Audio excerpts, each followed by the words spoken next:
Hello everyone. তো আজকে থেকে আমি শুরু করছি আমার ফার্স্ট ব্লগ। তো আমি ফার্স্ট ব্লগটাই শুরু করছি দুর্গাপূজা মেকআপ লুক ডে 1 দিয়ে। তো ফার্স্টেই আমি আমার মুখে অ্যাপ্লাই করে নিচ্ছি একটা টোনার। তো আমি সেরকম মেকআপ আর্টিস্ট নই, তবে আমি নিজে থেকে যা মেকআপ করতে পারি তাই তোমাদের দেখাচ্ছি। তো তারপরে একটা ময়শ্চারাইজার অ্যাপ্লাই করে নিয়েছিলাম। তারপরে কনসিলার দিয়ে আমার ডার্ক সার্কেলগুলোকে একটু হাইলাইট করে দিয়েছি। যেখানে যেখানে আমার পিগমেন্টেশন আছে সেখানে একটা কারেক্টার দিয়ে আমি সেটাকে হাইলাইট করছি।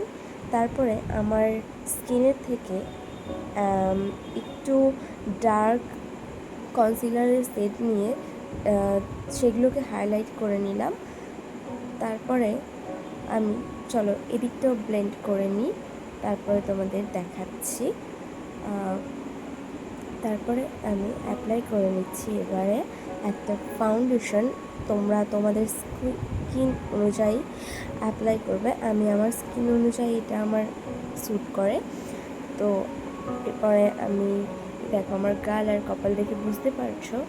তারপরে একটা লুজ পাউডার দিয়ে আমি কনসিলারের জায়গাগুলোকে সেট করে নিচ্ছি। তো তোমরাও তোমাদের স্কিন অনুযায়ী ফাউন্ডেশন, লুজ পাউডার সব করবে। আমি আমার স্কিন টোন অনুযায়ী করেছি। তারপরে আমি একটু আইব্রোটাকেও ঠিক করে নিয়েছি। এরপর আমি যেটা অ্যাপ্লাই করছি সেটা হচ্ছে ব্লাশ তো কার না ভালো লাগে, এই জন্য আমি একটু ভরে ভরে ব্লাশ দিয়ে দিয়েছি। দেখো তারপরে আমি দেখছিলাম যে অনেক হয়ে গেছে, তখন আমি ভাবছিলাম এই বাড়িটা কী হলো। তারপরে কিছু হয়নি, তারপরে আমি নিজে থেকে ঠিক করে নিয়েছিলাম। তারপরে এই ব্লাশটাকে আবার আমি একটু কম্প্যাক্ট দিয়ে গোটা ফেসকে ঠিক করে নিয়েছিলাম। যেহেতু আগে দেখতে পেয়েছিলে যে কেমন অয়েলি হয়েছিল স্কিনটা। তারপরে আমি লুজ কম্প্যাক্ট দিয়ে সেটাকে সেট করে নিয়েছি। তারপরে আমি দেখো এখানে মেকআপ লুক করছি, মানে আই লুক করছি। তা আই লুকটা হচ্ছে আমি এটা একটা ইনস্টাগ্রামের রিল দেখেছিলাম, স্মোকি আই টাইপসের। তো প্রথমেই একটা যে কোনো কাজল দিয়ে আইলাইনারের মতো টেনে নিয়েছি। তো আমি যখনই কিছু করতে চাই আমার তো ঠিক মতো হয়ই না, তো এইদিকে একটু লেগে গেছিলো, তাই জন্য আমি জিভ দেখাচ্ছিলাম। তো তারপরে এই দেখো কাজলটাকে ব্লেন্ড করে নিয়ে তার উপর থেকে একটা ব্রাউন রঙের শেড দিয়ে ওর উপর থেকে সিমার দিয়ে দিয়েছিলাম। দেখো কত সুন্দর লাগছে না আই মেকআপটা। তো চলো এই দিককার চোখটাও করে নিই, তারপর তোমাদের দেখাচ্ছি।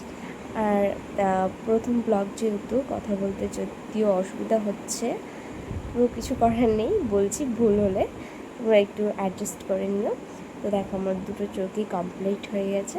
এরপরে আমি একটু অ্যাপ্লাই করছিলাম হাইলাইটার দুটো গালে এবং নাকে। আমি কন্ট্রোল করিনি, কারণ আমার কন্ট্রোল সেরকম পছন্দ না, তোমরা চাইলে করতেই পারো। এরপর দেখো হাইলাইটার হয়ে গেছে। এরপরে আমি যেটা লিপস্টিক লাগিয়ে নিয়েছিলাম, আমার লুক কিন্তু অলমোস্ট কমপ্লিটের দিকে, আর কয়েকটা জিনিস বাকি। আমি একটা ব্রাউন শেডের লিপস্টিক লাগিয়ে নিয়েছি। এখন যেহেতু সবাই নিউড লিপস্টিকই লাগায়, তো আমিও লাগিয়েছি।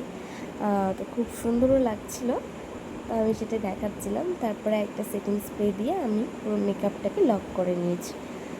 তারপরে পাশে একটু আমার বোন গান শুনছিল, তার জন্যে মাঝে মাঝে একটু নেচে দিয়েছি।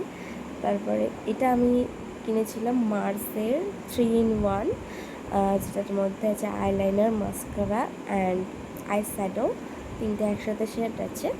তো এটা থেকে আমি এটার মাস্কারাটা অ্যাপ্লাই করেছিলাম। খুব ভালো একটা মাস্কারা, ভলিউম দেয় খুব ভালো। আমি এই দেখো দেখাচ্ছি তোমাদেরকে যে এই চোখটা দেখো আর ওই চোখটা দেখো, দারুণ। তো তারপরে আমি এই চোখটাতেও লাগিয়ে নিয়েছি।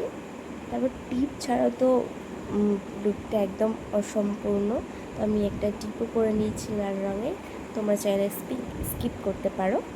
তো তারপর আমি দেখাচ্ছিলাম যে ফাইনাল লুকটা দেখো কত সুন্দর লাগছে।